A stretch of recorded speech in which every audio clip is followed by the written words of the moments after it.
Подкаст In My Room. Ремонт и котики. С вами подкаст In My Room. Ремонт и котики. В этом выпуске. Вообще этикет, он с одной стороны очень прост, а с другой стороны все-таки сложен. Место уступи, дверь открой, пальто подай. Вот девушка, она же обидится, мне скажет, что я хам трамвайный. Находиться в 60 сантиметрах, это близко. Буду носить с собой рулетку. Но Как правильно отвечать, если задели тебя? Хамство. нельзя чесаться в обществе, нельзя источать дурных запахов, нельзя желать приятного аппетита перед едой. Всегда с благодарностью мы должны помнить, что комплимент – это маленький подарок. За подарок мы всегда благодарим. Подкаст In My Room. Ремонт и котики. Всем привет, с вами подкаст In My Room «Ремонт и котики». И мы, наконец-то, вынырнули из праздников и очень рады вернуться со вторым сезоном. Мы приготовили для вас кучу всего интересного. Мы будем выходить раз в месяц, примерно в 20-х числах. Поэтому следите за анонсами в соцсетях, чтобы ничего не пропустить. В наших ближайших выпусках мы будем говорить о бытовой экологии. Снова встретимся с Катей Кузнецовой, известной как Spotty Kid, и поговорим о том, как подготовиться к летнему сезону с растениями и рассадой. Также будем говорить о секретах уборки, о ссорах с соседями и о том, как не развестись во время ремонта. In My Room. Ремонт и котики. Партнер этого выпуска – французский бренд отпаривателей Steam One. Его основатели, братья Габиссоны, пришли из мира моды, от вечерних платьев к созданию идеального девайса для ухода за шелком, кашемиром и костюмами. В ассортименте бренда небольшие ручные и интерьерные модели. По промокоду InMyRoom20 скидка 20% на сайте. Данная информация является рекламой. Рекламодатель Steam One. In My Room. Ремонт и котики. А сегодня будем говорить о том, с чем мы сталкиваемся каждый день, и порой даже не задумываемся об этом. И это этикет. Я хочу напомнить, что наш подкаст есть на всех платформах, так что нас легко найти и легко подписаться, чтобы не пропустить интересные выпуски. Выходить мы будем примерно в предпоследнюю среду каждого месяца. А еще не забывайте подписываться на наш телеграм-канал In My Room, потому что туда мы будем выкладывать все картинки и дополнительные материалы, о которых мы говорим сегодня. Слушайте нас до конца, потому что в течение выпуска я назову промокод со скидкой на товары маркетплейса In My Room. И в гостях у нас сегодня президент Национальной ассоциации экспертов по деловой этике, этикету и протоколу, автор книг, телеведущая, преподаватель ВШКУ РАНХИКС и эксперт по этикету Альбина Холгова. Альбина, здравствуйте. Здравствуйте, Ника. Очень рада мы вас видеть у нас в гостях. Спасибо большое, что пригласили. Сразу хочу вас попросить, чтобы вы рассказали о себе, потому что такая специальность, достаточно интересная. Почему этикет? Как вы пришли к этому? Это была странная история. Я никогда не думала об этикете. Я всю жизнь предприниматель и была им. И это произошло случайно совершенно. Я читала в январе 2013 года книгу по этикету. Была такая очень снежная зима, и я не очень люблю рассказывать эту историю, например, каким-то мужчинам, потому что работаю я в основном со взрослыми людьми из бизнеса, а это какая-то, мне кажется, исключительно женская история. В общем, когда я читала эту книгу по этикету, я входила в какое-то состояние транса. Я не могу это объяснить, что это было. Это было какое-то это не как после бокала шампанского, это не эйфория. Я не знаю, что это. Какое-то было странное состояние именно в голове. И я прочла эту книгу, я была абсолютно счастлива. Мне казалось, что теперь я знаю все правила этикета. И на этой волне этого состояния непонятного и завораживающего я покупаю вторую книгу, читаю. Здесь у меня возникает несколько вопросов, потому что авторы в каких-то вещах противоречат друг другу. Дальше третья книга, четвертая. Я понимаю, что в какой-то момент, что я вообще теперь почти ничего не знаю. Мне было непонятно, где оставлять, например, салфетку после делового обеда тканевую. Справа от тарелки, слева, на спинке, на подлокотнике стула или на сам стул класть, потому что авторы были кто во что горазд. И на тот момент у меня 2 подруги жили в Париже. Они сказали мне, что в Париже есть графиня из старинного аристократического рода, которая отвечает за приемы в Елисейском дворце. Она обучает этикету. Я ей написала письмо по электронной почте, и она сказала: прилетайте. Я полетела к ней, но исключительно для себя. На тот момент я еще не думала, это май 2013 года. Я совершенно не планировала преподавать. Я полетела к человеку, который точно меня научит, который точно скажет, как все-таки должно быть, потому что все-таки больший вклад в развитие, именно в развитие этикета вложила Франция. И когда я у нее обучилась и вернулась в Москву, то каждая моя встреча с друзьями превращалась в сессию вопросов и ответов. Ой, расскажи, а что она говорила, вот а как это, а как то, а как третье, десятое. И политическая журналистка из «Известий» рассказала мне о преподавателе в Латвии, о политическом консультанте, которая была, я не знаю, как сейчас, на тот момент персональным консультантом премьер-министра Латвии. Она работала в команде Ельцина когда-то, и у нее была лицензия на подготовку специалистов по этикету. И я полетела к ней, это был ноябрь 2013 года. И вот там, собственно, я прошла подготовку и получила документ, который уже впоследствии дал мне право самой преподавать. И вот тогда я уже поняла, что это станет моей профессией. Или дополнительной, или основной. Время покажет, я решила.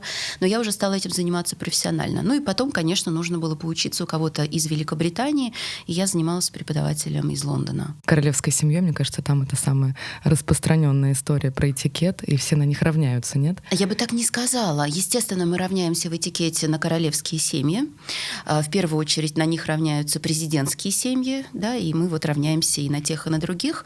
Но вообще в этикете эта тема не пользуется большой популярностью, вот особенно среди моей аудитории. Я даже на курсе, которым руковожу в ВШК РАНХИКС по подготовке специалистов по этикету и протоколу, всегда говорю дамам, я говорю дамам, потому что настолько дамы почему-то учатся, мужчины к нам не приходят на этой профессии обучаться.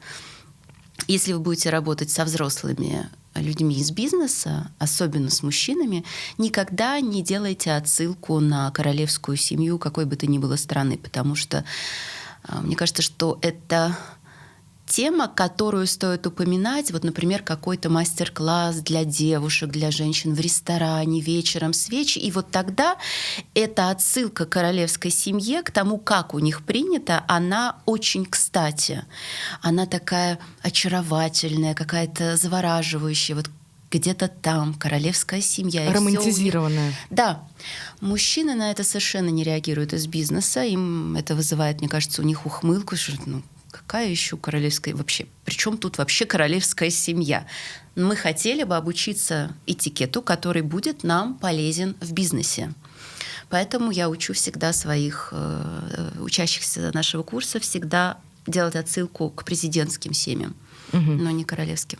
А скажите, в 2013 году к вам эта книга в руки попала, вам как-то нужен был этикет с точки зрения работы, да? Вот вы говорите, предпринимательской деятельностью занимались. Или это было абсолютно случайно с точки зрения любопытства просто? Просто воля случая. Я была в гостях у мамы и вот смотрела на книжный, у нее большой книжный шкаф, чтобы почитать, и мне попалась на глаза эта книга. И пошло-поехало. Угу. Давайте вообще начнем с истоков. Откуда пошел этикет, чтобы у нас слушатели нас понимали? Французы очень любят говорить, что они придумали этикет. Это правда, но только отчасти. Действительно, пик развития этикета случился во времена правления Людовика XIV, короля солнца. Что сделал Луи XIV? Он собрал всю свою знать, поместил их в Версале. Каждая знатная семья в Версале имела свои апартаменты. Ну и, разумеется, когда мы живем вместе, у нас возникает потребность в каких-либо правилах, которые бы нас регулировали. И тогда людям, которые, например, приходили на званые вечера, на балы, при входе вручались маленькие карточки, которые назывались, карточка называлась этикетка. Отсюда пошел термин этикет. На этой карточке был свод правил, как себя вести.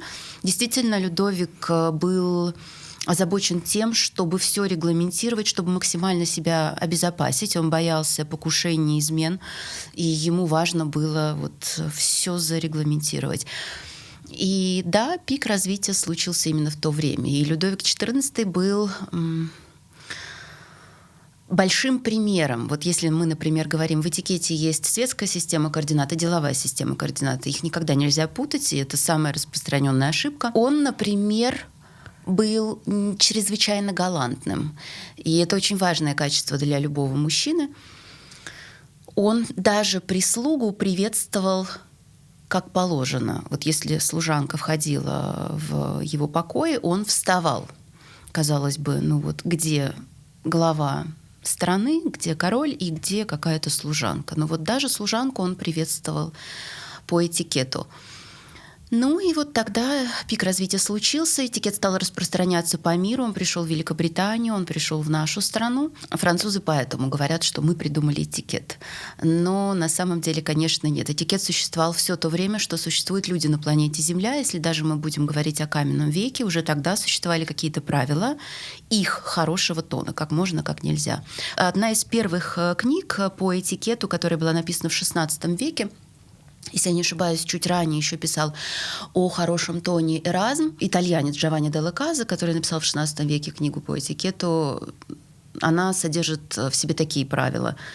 Нельзя чесаться в обществе, нельзя источать дурных запахов, нельзя ковырять ножом в зубах и прочее. То есть, когда ее читаешь, немножко даже могут возникать неприятные какие-то чувства, потому что вот я сейчас читаю книгу о цивилизации Элиаса, и он местами описывает повадки людей тех времен, и я даже вот как-то глазами немножечко опускаюсь быстрее дальше, чтобы вот пропускаю, не читаю подробно, потому что мне неприятно вот какие-то такие вещи. Вот Джованни делла Каза написал книгу, потом были другие авторы, и вот так этикет стал распространяться. Вот сейчас у нас Франция и Англия до сих пор спорят между собой, ну как бы негласно, они борются за титул, кто же все-таки основал этикет, но ни те и ни другие. Он существовал всегда, но пик развития случился именно во Франции. In My Room. Ремонт и котики.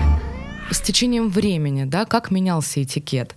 В нашем с вами веке, может быть, есть какие-то неочевидные правила, да, которые, например, вы бы выделили? Как он поменялся? В какую сторону он больше стал меняться, учитывая, что у нас еще такой цифровой век?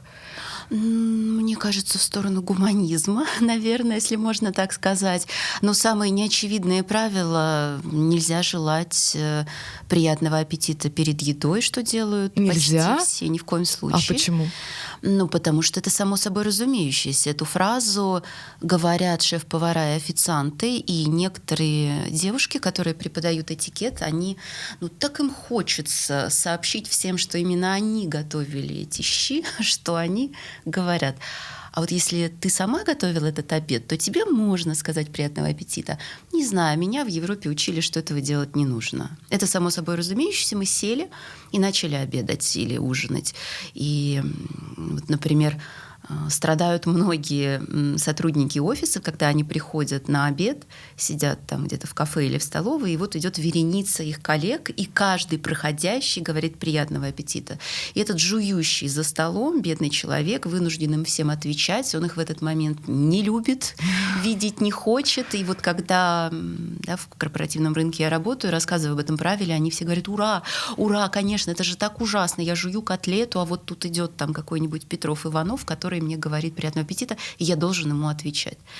Ну вот, например, такое неочевидное правило. Другое неочевидное правило: нельзя говорить чихнувшему «будь здоров». Вот, только хотела про это спросить. Да, но при этом, когда ты чихнул, извините, нужно обязательно извиниться. Да, но нужно извиниться, сказать: извините, пожалуйста, или извините, но не извиняюсь. Вот то, что часто у нас звучит такая формулировка. А мне кажется, что вот некоторые прям считают своим долгом сказать «будь здоров», чтобы показать, насколько он хорошо расположен к чихающему. Даже бывает, чихнешь где-то в общественном месте, и незнакомые люди здоровья желают. То есть это неприлично.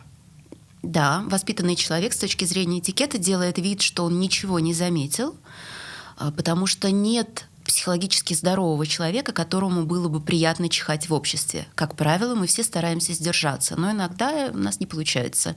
И тогда все должны как бы нам подыграть, поддержать нас и не обратить на это никакого внимания. Это интересно, кстати. Может быть, еще есть какие-то такие вот неочевидные? Ну, их довольно много. Например, отварную спаржу нужно есть только левой рукой. Вот я здесь не объясню, почему. Это идет именно из придворного этикета.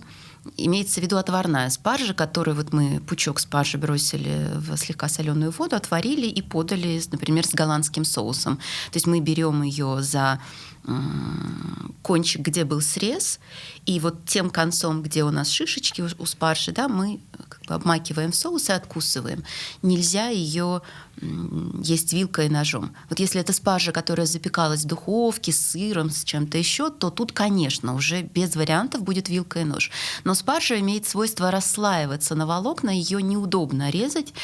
Ну вот, может быть, поэтому в том числе. Но вот да, только левой рукой. Это вот такая индикация свой-чужой. Вообще этикет, он с одной стороны очень прост, а с другой стороны все-таки сложен. Этикет — это и вежливость, но не только.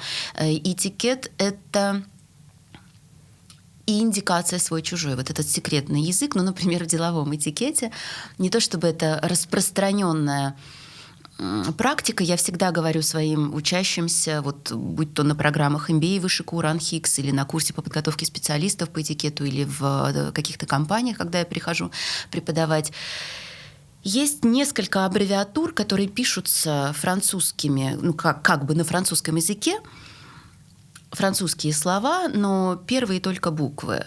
Это такой секретный язык, секретная коммуникация. Например, я вам отправила какой-то презент, например, к дню рождения. Я отправляю подарок, прикладываю свою визитную карту, и в левом нижнем углу этой визитной карты я пишу обычным карандашом P.F. P.F. Чтобы поздравить. Pour fêter на французском. И вы понимаете, если вы в теме, что, значит, визитка от кого, да, чья визитная карта вообще, вот я сейчас оговорилась. Специалист по этикету не должен говорить визитка, он должен говорить визитная карта, потому что визитка — это предмет мужского гардероба. Такой удлиненный, похожий на фрак, сюртук, пиджак, не знаю, как его назвать, в общем, визитка. Вы видите, что это визитная карта моя, поэтому вы понимаете, что я вам прислала подарок. Там написано pour fêter, чтобы поздравить, ну, очевидно, с днем рождения, раз у вас сегодня день рождения. Вот. А неосведомленный человек, он получит вот этот подарок, увидит мою визитную карту и скажет: боже, что это? Что это? Что это за буквы?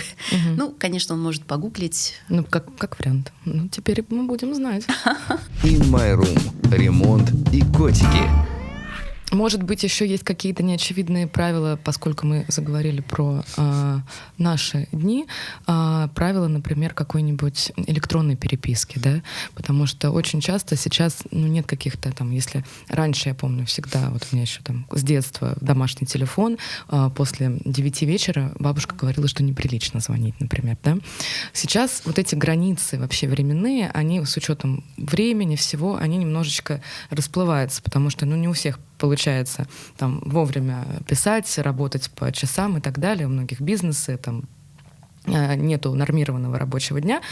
Вот что касается какой-нибудь переписки, деловой, не деловой, да, неважно, например, прилично ли отправить сообщение или ответить на него там поздно ночью, да, там можно даже, возможно, извиниться, но ответить там на него в час ночи, в 2 часа ночи. Ну, главное, чтобы не забыть. Вот у меня, например, есть такая история, что если я сразу не отвечу, все, я потом никогда это не найду в переписках и не отвечу, и могу забыть про это. Прилично ли вот так вот себя вести?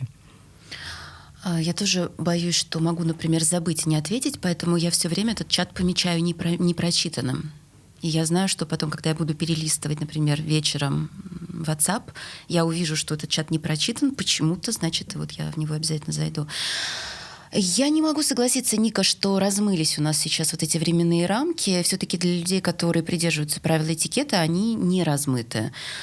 По работе мы должны беспокоить людей в рабочие часы.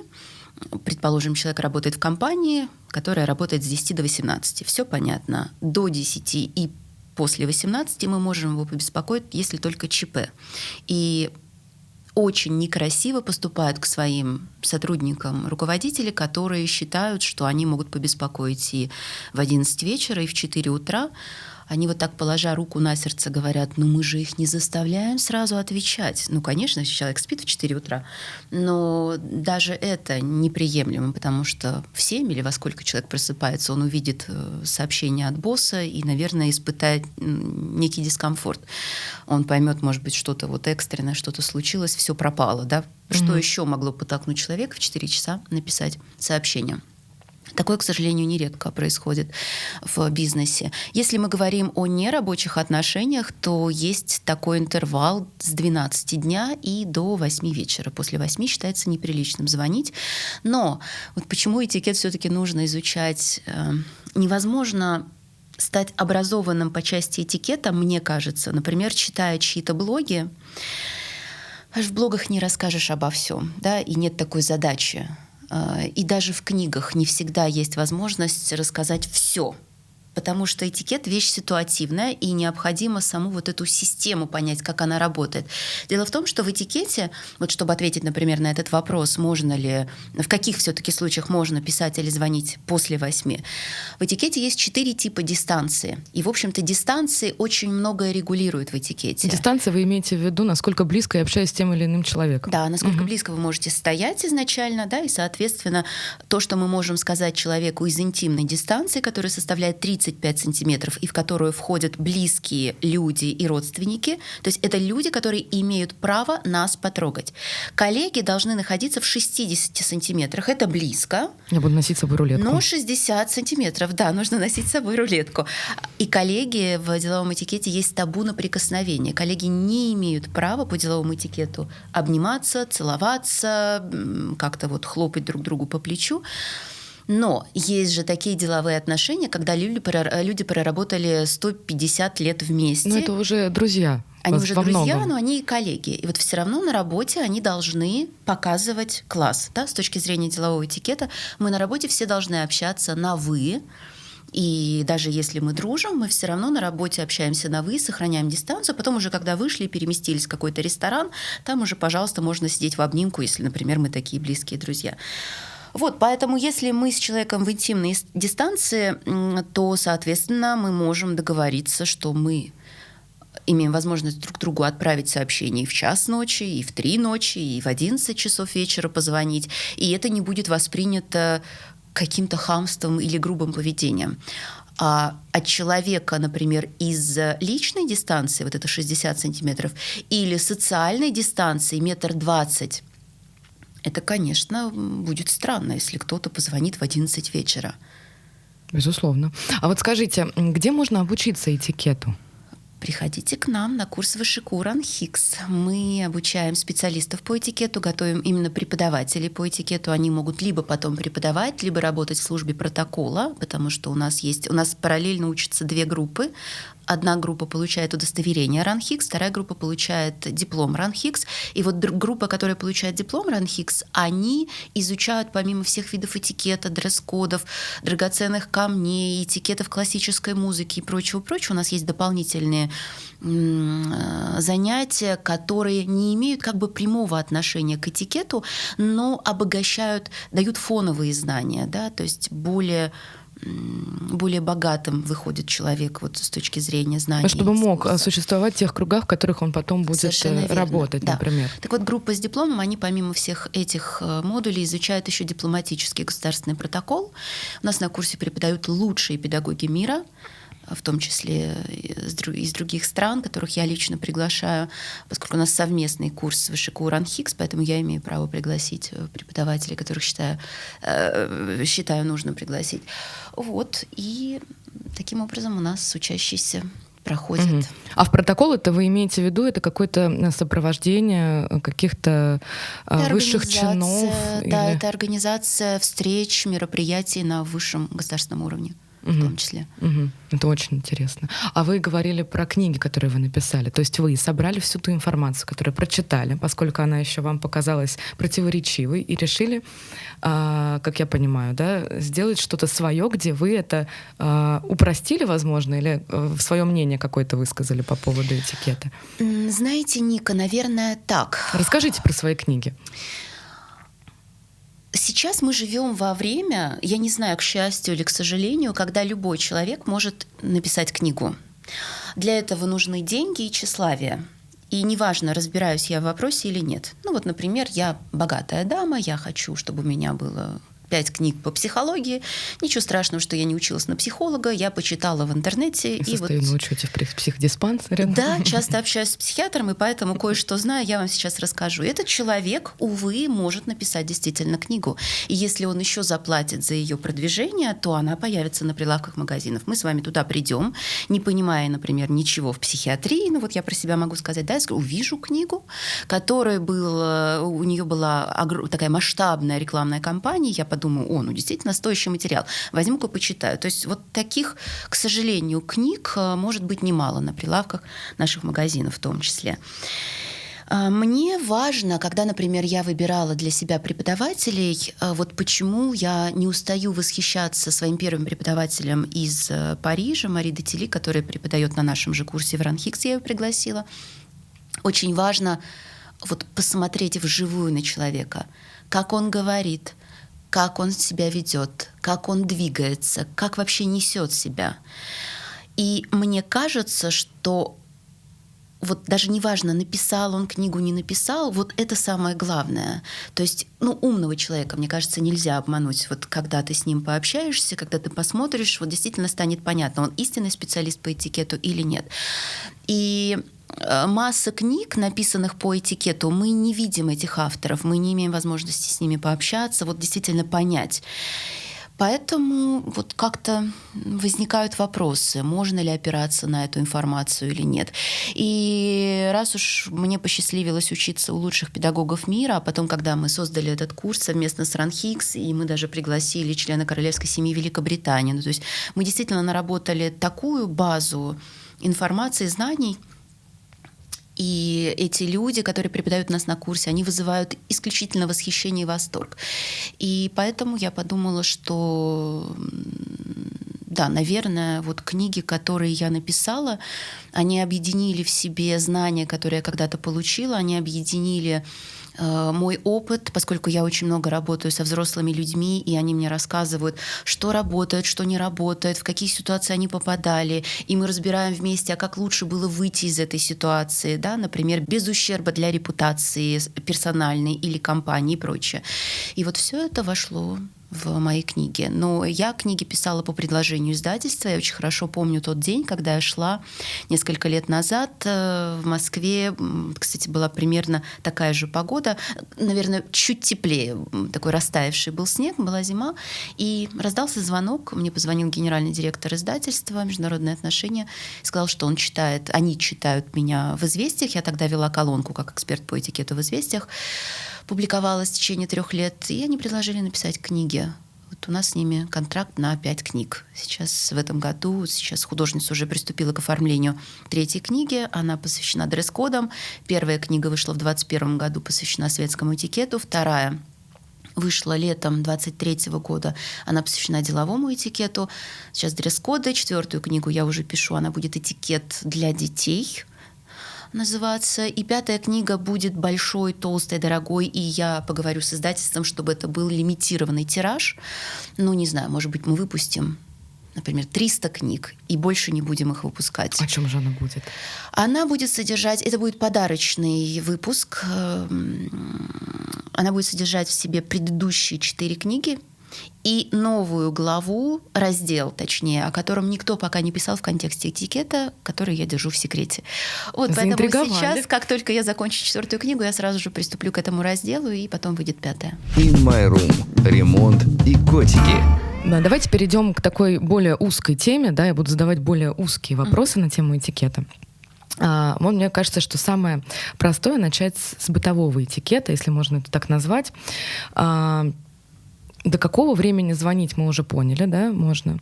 А вот, например, прийти в гости. Вот частенько мы слышим, что вот я был где-то здесь рядом с тобой, и вот не зашел, постеснялся. А хозяин тебе говорит, что ж ты не зашел, да, раз был рядом. Вот до какого времени можно зайти, например, в гости, если ты находишься недалеко?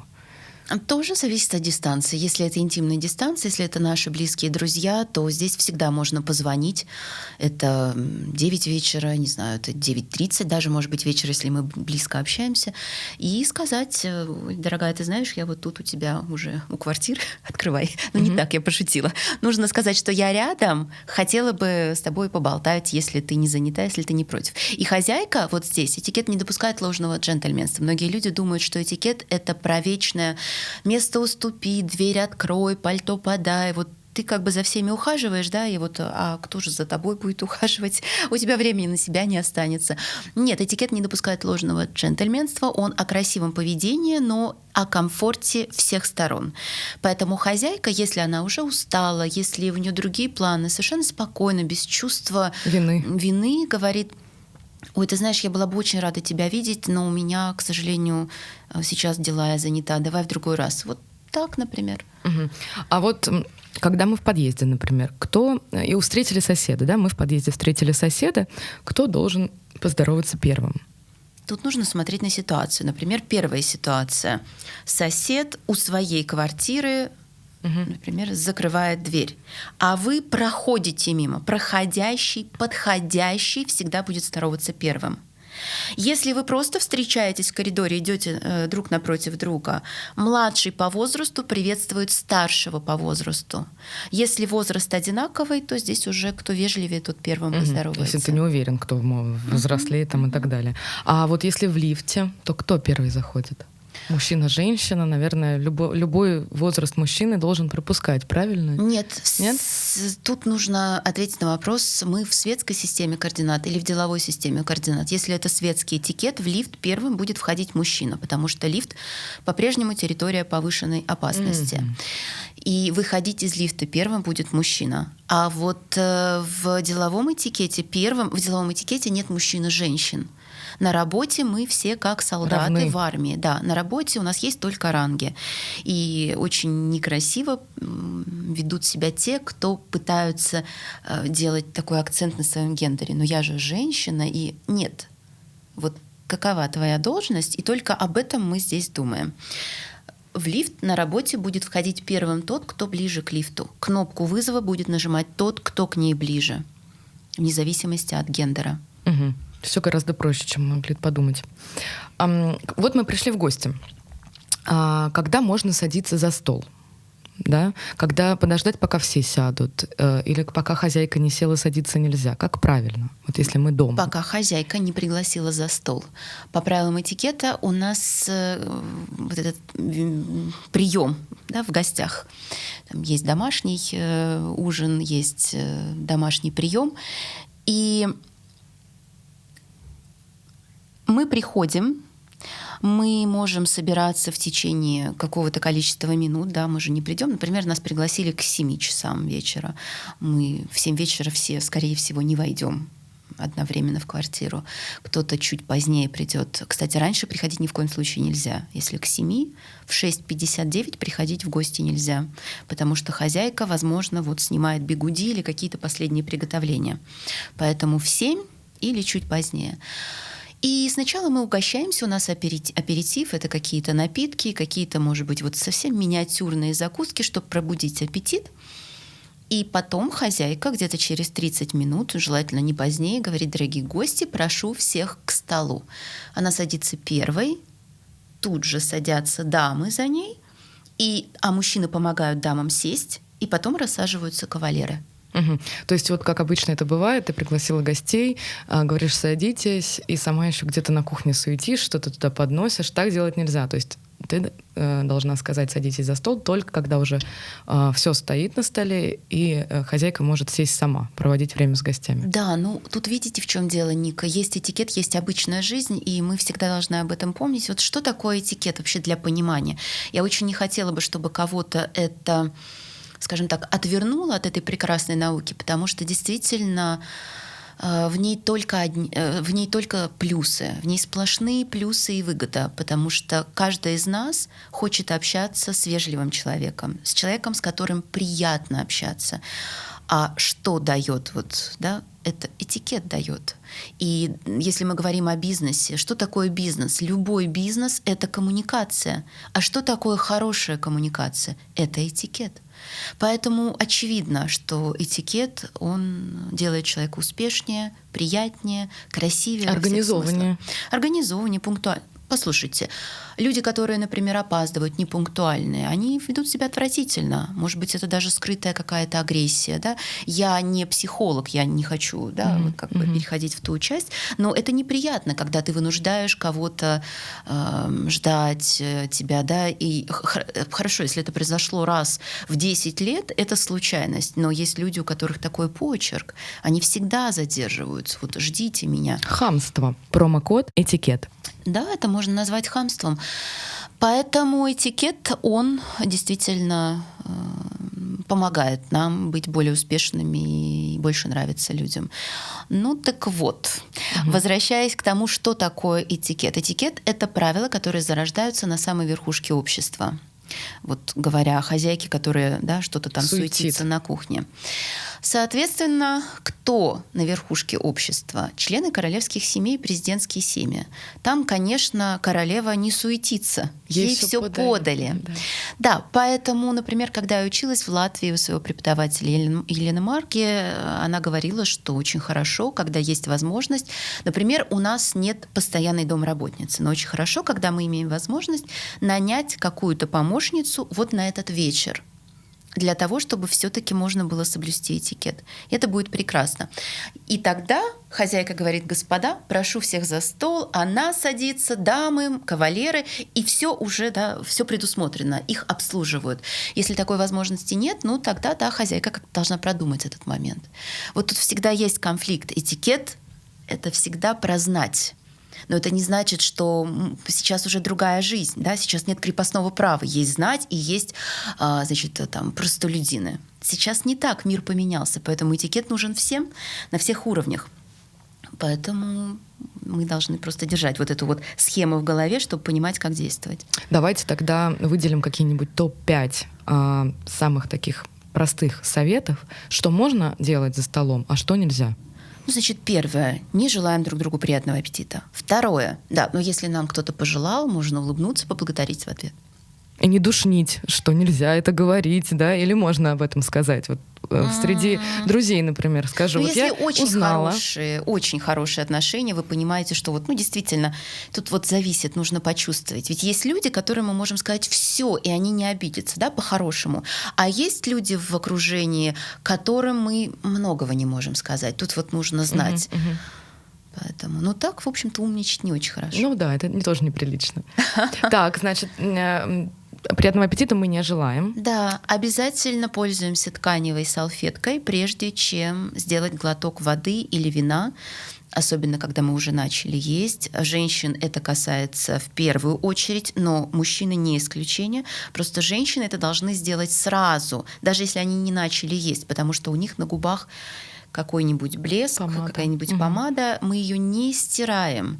И вот опять же вы спросили, да, почему я стала писать книги. Ну, стала писать, потому что издательство предложило, а вообще их надо было написать, и даже если бы издательство не предложило, потому что в книгах так много мифов. Например, в одной из книг я встречала рекомендацию, что дама перед тем, как сесть за стол, должна пойти куда-то, отойти и стереть помаду. Ну что это за и вся странная размазанная прийти к столу? Конечно, нет. Она просто промокнула слегка тканевой салфеткой для того, чтобы след на бокале был менее заметен. Менее заметным. Вот и все. А люди, которые пренебрегают этим правилом, они оставляют на бокалах жирные следы. Это очень неприятно для окружающих. Мы не откусываем хлеб. Хлеб всегда отламываем руками и по одному кусочку на один прием переносим в рот. Мы не должны наносить, перчить или солить сразу все блюдо. Это неприлично. И вообще, не попробовав его, нельзя этого делать. Это оскорбление хозяйке или повару. Сначала нужно попробовать, удостовериться, что да, вам не хватает соли или перца, после этого наносить. Но как бы вот у нас может быть солонка какая с дырочками, когда вот высыпается просто, а может быть солонка такая изящная, этикетная, открытая, с маленькой такой ложечкой, микроскопической почти. И вот мы на край тарелки переносим немного соли или немного перца, отрезали, например, кусок, ну, не знаю, у нас стейк, да, отрезали кусочек стейка, потом ножом подели немного соли, нанесли на этот кусок и отправили в рот. Вот такой алгоритм. Это вот как раз индикация свой или чужой. Этикет в том числе часто про логику, но не всегда. Вот, например, спаржа левой рукой, да, вот, ну какая здесь логика, только левой рукой. Это индикация свой или чужой, почему не правой. Но вот в каких-то правилах этикет очень логичен. Котлеты не можем есть вилкой, ножом, только вилкой. Отламывая. Отламывая, накалывая и перенося в рот. А вот если, например, я ем огромный какой-нибудь бургер, вот что тяжело, есть прилично, да? Ну вот нет. Как его? На самом деле нет, потому что к бургеру подаются вилка и нож. То есть его правильно есть не руками? Нет, никакими не руками, никакими этими не перчатками. Господа, не ориентируйтесь на подачу в ресторанах. Да если мы возьмем наши с вами российские рестораны, я думаю, что 99,9% об этикете никогда не слышали и никогда ему не обучались. Не задумывались. Мне как-то прислали ролик, не ролик, просто на телефон, снятое обучение стюардесс, которые работают в бизнес-классе. Их обучали этикету. Послушайте. Там все было печально. Я могу представить, как это произошло. Почему? Компания решила сэкономить на тренере по этикету. Действительно, тренеры стоят недешево. Узкая специальность, потому что, наверное. Мало истинных специалистов. Очень много тех, кто называет себя специалистом по этикету в социальных сетях, в запрещенных в том числе. Но истинных специалистов их немного. Кто посвятил этому жизнь, кто действительно служит. У нас есть такие странные специалисты, которые вот они себя в социальных сетях называют специалистом по этикету, а потом где-то ведут себя настолько некрасиво, могут врать, их уличают в этой лжи. Ну какой ты специалист по этикету, если ты так себя ведешь? Взрослых людей, вот людей, с которыми я работаю, из бизнеса, взрослые, которые зарабатывают хорошо, я уверена, что их не обмануть. Это все рассчитано на какой-то вот такой вот пока еще или очень юный возраст, кто не разбирается пока еще в людях. Наверное, что-то им они смогут продать, предложить. В общем, это происходит вот от чего. Компания либо экономит, либо у нее нет средств, нет бюджета на то, чтобы нанять тренера, и поэтому они говорят какому-нибудь своему внутреннему тренеру, который, я не знаю, чему-то там обучает, но не этикету. Он говорит, слушай, что такое? Ты там почитай в интернете, же там все есть. Это очень часто я слышу. Да, в интернете много чего есть. Я вам расскажу некую жуткую историю. Я однажды наткнулась на заметку дамы, которая называет себя специалистом по этикету. Она составила список подарков, которые можно подарить человеку, у которого все есть. Там было что-то там что я уже не помню, но 2 позиции, которые я не могу забыть. Копии швейцарских часов она рекомендовала подарить. И вы точно хотите это слышать? Так, вы заинтриговали, конечно, уже хочу. Я до той поры даже не знала, что такое есть. И кисточку для чистки пупка. Я тоже теперь я знаю, что есть такое, я даже не слышала о таком. У специалиста по этикету язык вообще может повернуться такое, сказать или написать? Это что-то сродни чесалки для спины. Даже хуже. Это ужас какой-то. Это ужас просто. Поэтому она, эта девушка из компании, почитала что-то в интернете, скомпоновала это в программу и пришла обучать стюардесс. Господа, не делайте так. In My Room. Ремонт и котики. Мы начали говорить про этикет дома, да, когда хозяйка приглашает в гости. А теперь давайте перейдем на ресторан, например. Там по-любому уже отличаются какие-то правила. Например, много разных правил. Какой вилкой есть, правильно. Да? Я думаю, мы сейчас не будем прям углубляться в это, потому что действительно очень много там разных бокалов, разных вилок, разных тарелок, разных ножей, в конце концов. Да? Зачастую такая проблема. Я с сумкой. В некоторых ресторанах предлагают небольшой стульчик, да, под сумку. Я всегда спрашиваю, есть ли он или нет.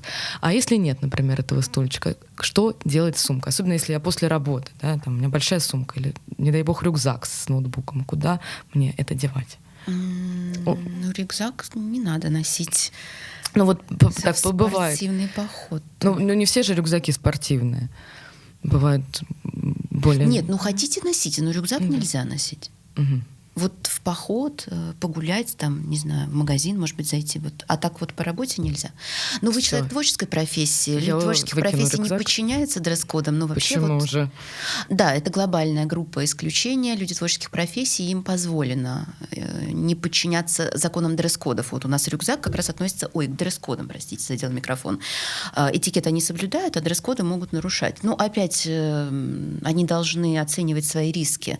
Была такая история, когда художница пришла просить денег к банкиру на выставку, он ей отказал, это было лето, он ее ждал в своем офисе в костюме, в деловом. Она пришла в юбке в пол, какие-то пластиковые побрякушки в ушах, и он ей отказал, она потом жаловалась, что надо же, какой нехороший человек, на искусство денег пожалел, Может быть, она была права, но в его отказе была логика. Она выглядела, вот я ранее произносила фразу «свой или чужой», она попала в категорию чужих, потому что она одета не так, как он. Я не говорю, что она должна была быть в вещах какого-то люксового бренда, но она должна была одета быть по-деловому, по-офисному, соблюсти деловой дресс-код, приходить в юбке в пол и в пластиковых побрякушках, где-то художник может. Например, где ему выгодно вот так вот самовыразиться. На Например, выставку на к себе. свою выставку. Он может вообще вот просто, я не знаю, надеть платье в стиле Марии Антуанетты, перо в голову и все что угодно. И это будет оправдано. И там его как бы никто не оценивает, он там ни у кого ничего не просит. Но когда ты идешь к кому-то, в ком ты заинтересован, ты должен говорить с ним на одном языке, выглядеть как он и соблюдать правила, которые он понимает.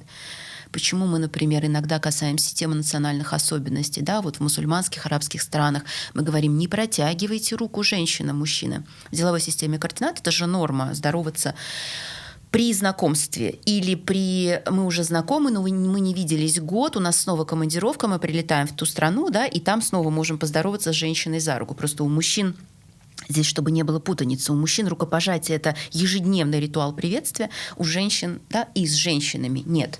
Мы здороваемся с женщинами, мужчины, я имею в виду, устно каждый день, но при знакомстве или если долго не виделись, можно за руку. Ну вот, мы предупреждаем, что в арабских странах не протягивайте руку женщинам, вы можете оскорбить кого-нибудь. Это не принято, поэтому, когда мы едем в другую страну, мы должны придерживаться, да, их правил. В чужой, как там говорят, монастырь со своим самоваром, да, не ходят. Да. Вот. И поэтому она была права. Так вернемся к ресторану. Куда мне девать большую сумку? На пол. Если мы в хорошем ресторане, на пол. Опять вспоминаем, что этикет – это наука власти генералов и королей, то есть верхушки общества. Следовательно, мы ходим в хорошие рестораны. Если у нас нет такой возможности, мы пришли вот в какую-то там, не буду называть, там уже смотрите, уже можно и нарушить этикет. Этикет не уголовный кодекс. Но если мы пришли в хорошее место, то на пол. Если это сумка, если это маленький клатч, то к себе на стул, сзади. Вот здесь хорошие, кстати, для этого стулья, не полые. Бывают стулья полые, и тогда нужно положить просто к себе на колени этот клатч и под салфетку. Угу. Так, продолжаем про ресторан. Как прилично позвать официанта?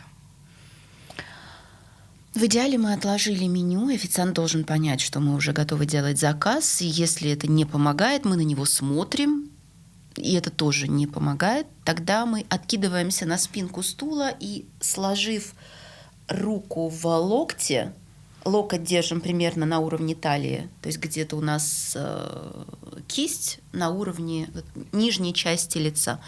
И вот мы чуть приподнимаем палец, и вот на него продолжаем смотреть. Но это уже последняя поза, которую мы можем принять, точнее, последняя попытка, перед тем, как уже просто к нему подойти.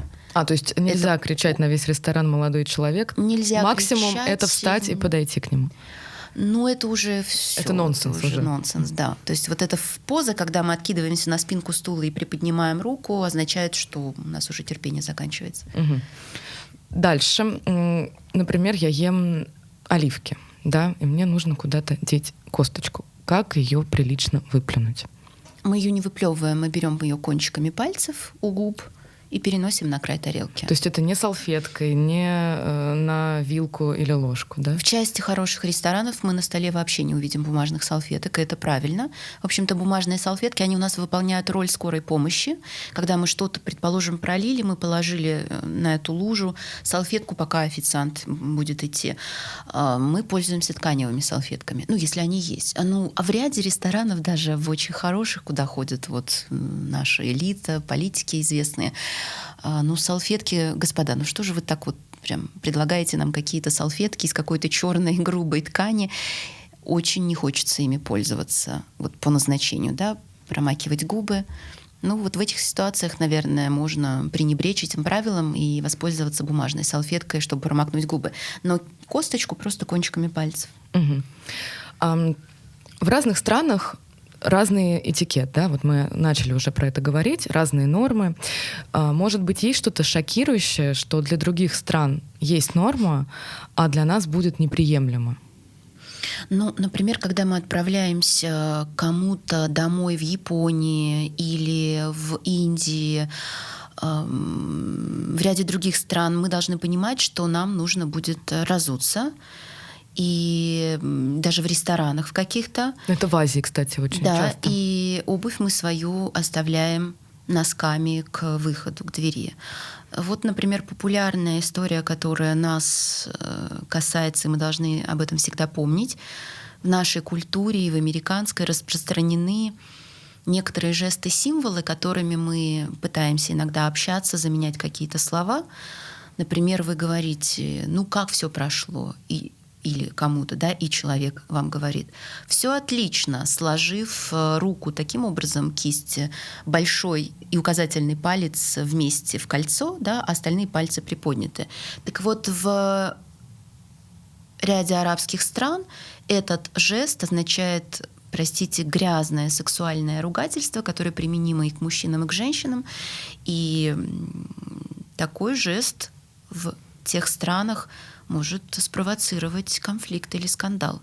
Точно так же жест большой палец кверху, точно так же жест два пальца, указательный и средний, поднятые вверх, да, символизирующий победу, в ряде стран может быть воспринят как оскорбление. Поэтому жесты, символы специалисты по этикету не признают. Мы призываем всех от них отказаться.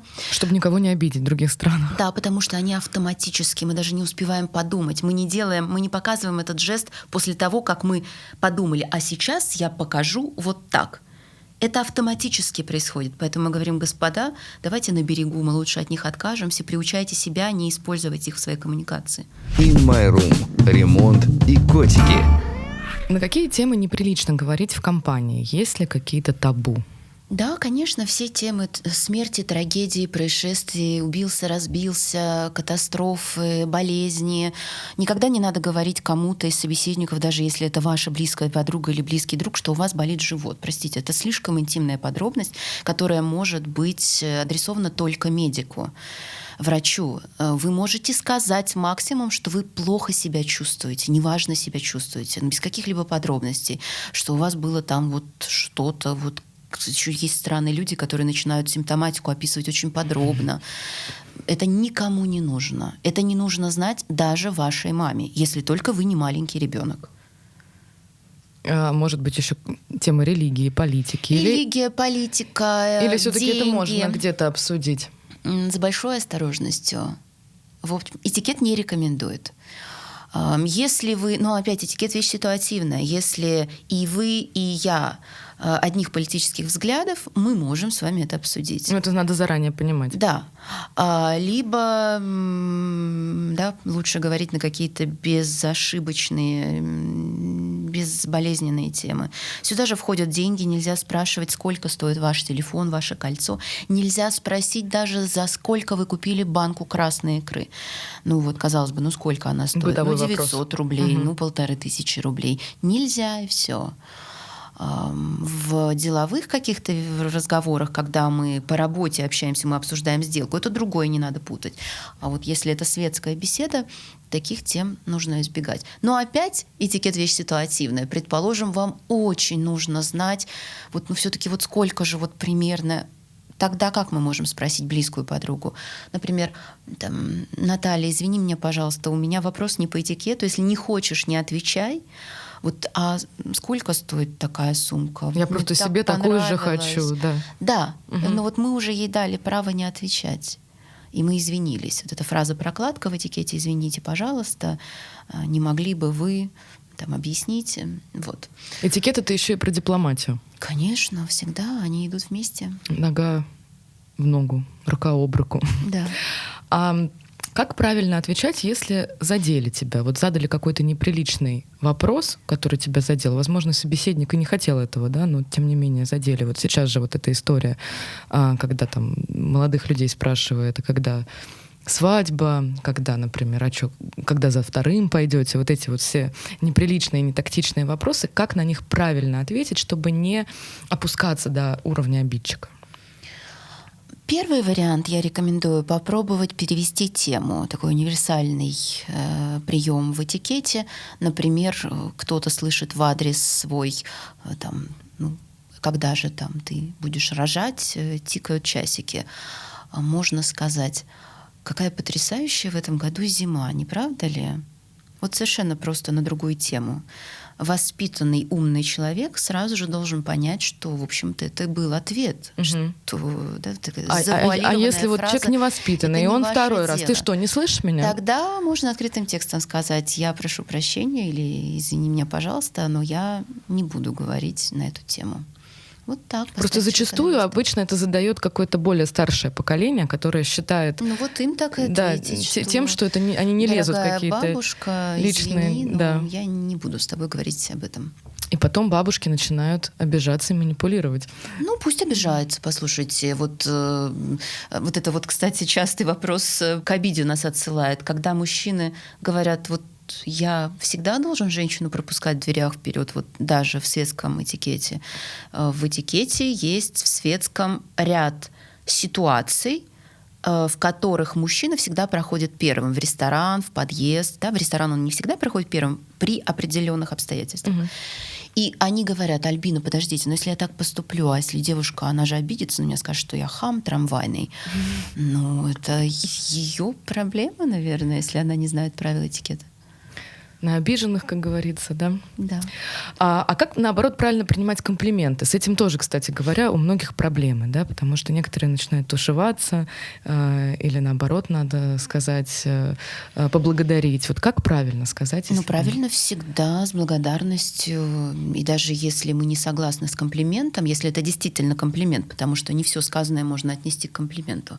Например, когда человек говорит: у вас такой необычный профиль, что имеется в виду? Какой необычный там профиль? сидит огромным носом профиль. девушка. Да. Может быть, комплексует человек по этому поводу. Да. Комплименты должны быть однозначными, простыми и понятными. Там: вы невероятной красоты женщина. Вот сразу... Ну, например, в светском этикете. Да. Всегда с благодарностью мы должны помнить, что комплимент — это маленький подарок. За подарок мы всегда благодарим. И если, например, мы сегодня как-то плохо себя чувствуем, нам не нравится, как мы выглядим, а нам говорят, что мы выглядим классно, не надо отрицать, отвергать. И говорю: какая у вас красивая кофта. Ой, да нет, что вы, она старая, ее уже моль грызла. Вот не надо никаких подробностей, это никого не интересует. Спасибо большое, мне очень приятно. Вот запомните эту универсальную фразу в ответ. Мне понравилось, что комплимент — это маленький подарок. Надо всем девушкам, особенно, которые в себе не уверены, зарубить это на носу. Да. Касаемо про кофточку начали. Есть ли какие-то правила этикета в одежде? Вот мы начали про художницу, которая пришла, да, к какому-то инвестору.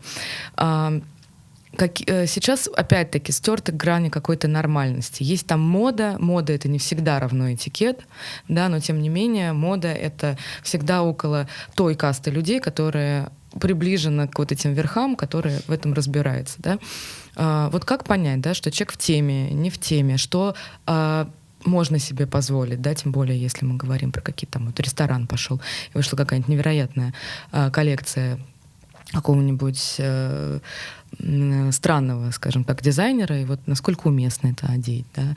Какие есть правила в этикете по одежде? Их много. Я вот, наверное, опять здесь, Ника, с вами не соглашусь в плане того, что это размыто сейчас. Все-таки, если мы говорим об элегантности, то там ничего не размыто. И крупные серьезные компании, я не беру сейчас сферу IT, они придерживаются дресс-кодов. Дресс-код — это не просто одежда, это символ. Вот что такое костюм, например, деловой мужской, да? Это символ власти, это символ успешности, это символ пунктуальности, это символ организованности. Но у мужчин чуть попроще, согласитесь. Нет, почему? У них есть костюмы, но часть людей, работающих, да, в менее крупных компаниях, они же не соблюдают дресс-код, и им кажется, что вот они уже и туда могут пойти, и сюда могут пойти. Например, в одном из самых дорогих отелей Москвы внизу есть ресторан, и я вот просто как-то возмутилась и сказала администратору: послушайте, ну а почему здесь вот у вас люди? Вот, ну, например, пришел мужчина в светло-сером трико, в таких вот, ну, вот эти вот кроксы, вот эти вот ужасные да. чуни. в общем, значит, вот на ногах у него были чуни. Ну, это же не подобает месту. А вот есть другой ресторан на Патриарших. Когда ты бронируешь стол, они говорят: помните, пожалуйста, что у нас принят дресс-код. Это не значит, что они пустят только тех, кто в смокинге и бабочке. Но они говорят о том, что не приходите сюда в спортивной одежде, в шортах или там в чем-то еще. Да? Все-таки приходите одеты как светские люди, будучи одетыми. И это правильно. Поэтому, ну какие правила? Если мы говорим про то, что мы выбрали для себя элегантный стиль, соответственно, мы носим элегантные вещи. При этом нам не запрещено мини, если мы говорим о девушках. Этикет допускает юбки выше колен. Например, моя первая преподавательница, графиня из Парижа, она дама золотого возраста, но она носит короткие платья и мини, и ей это невероятно идет. Но мы здесь всегда должны отталкиваться от своего тела. Да, от того, вот уместно это или нет. Нам это подходит или нет. Я очень люблю, например, платье-лапшу, но мне не идет, несмотря на то, что я спортивная. И поэтому я никогда не надеваю этот предмет. Вот человек должен оценивать. И даже в деловом этикете этикет позволяет юбки выше колена. То есть мы к чашечке коленной сверху прикладываем ладонь. Там, где кончается ладонь, вот верхняя линия ладони, вот это длина, которую можно позволить. Это не 2 пальца выше колена, не 2 сантиметра, это значительно выше, если у нас действительно стройные красивые ноги. Вот, поэтому, ну, на работе, вот если говорить о деловом этикете, вот, в общем, женщинам нужно отказаться от всех гипюровых, прозрачных, кружевных вещей. Деловой стиль не допускает стиля соблазнения. Не нужно носить очень высокие каблуки, в идеале от 3 до 7 сантиметров. Не нужно носить излишне обтягивающие вещи и брюки. Все-таки между телом и тканью должно быть маленькое хотя бы расстояние. В этом плане вот можно полистать фотографии Жаклин Кеннеди. Она, с одной стороны, считалась привлекательной, красивой, стильной, яркой, да, то есть вот не вот какая-то чопорная там, золотого возраста дама. Нет. И в то же время она выглядела очень элегантно. То есть сексапильности на работе быть не должно. Не должно быть декольте, не должно быть каких-то страз на работе. Ну, вот так, если в общем. Если говорить о светской системе координат, то здесь уже могут быть, например, вечером в ресторане и гипюровые вещи, и открытая спина, и открытое декольте, и, не знаю, какие-то красивые, может быть, с какой-то инкрустацией туфли, которые на работе недопустимы. На работе, кстати, недопустимы голые ноги, вне зависимости босоножки от не пойдут. жары. Нет. Ну, давайте подведем какие-нибудь итоги нашего сегодняшнего разговора. Может быть, есть какие-то универсальные советы, которые вы могли бы дать нашим слушателям, да, которые бы их сделали немного более продвинутыми в теме этикета? Ну, первое, я бы, наверное, порекомендовала все-таки думать о комфорте окружающих. Этикет, он о комфорте всех. И нашим, и окружающих. Не слушайте музыку или не смотрите фильмы в обществе без наушников. Не думайте, что если вы сделали потихоньку, то это никому не мешает в самолете или там в банке в очереди. Почаще переводите телефон в режим вибрации. Если мы посмотрим с вами какие-то современные голливудские фильмы, которые были выпущены лет 10-15, вот последние, да, 10-15 лет, мы уже увидим, что очень часто у героев телефоны не звенят, они жужжат. Это тоже комфорт и уважение к окружающим.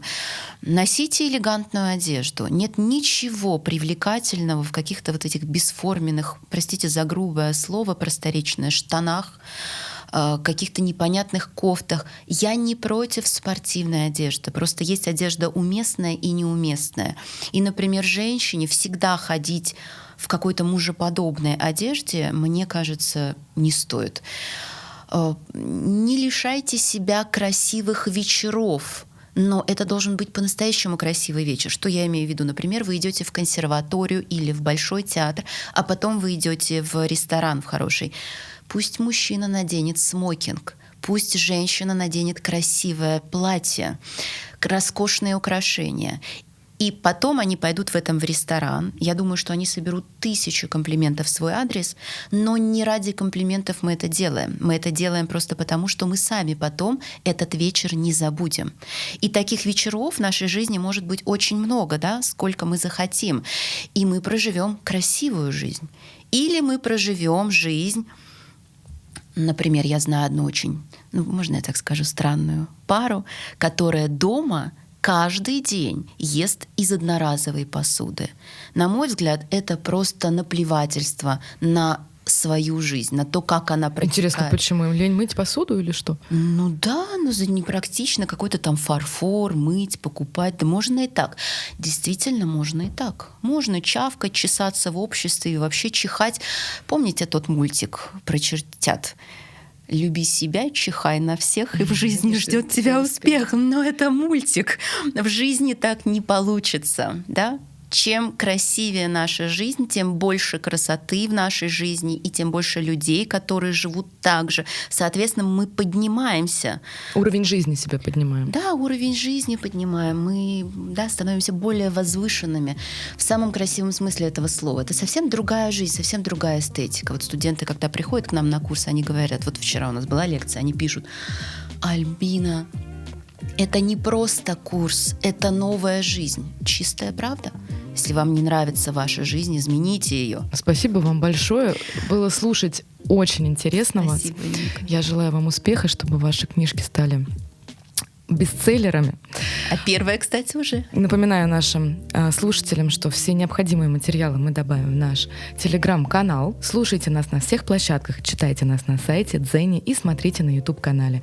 И не пропускайте наши новые подкасты, потому что там будет еще много всего интересного и полезного. Всем спасибо и пока.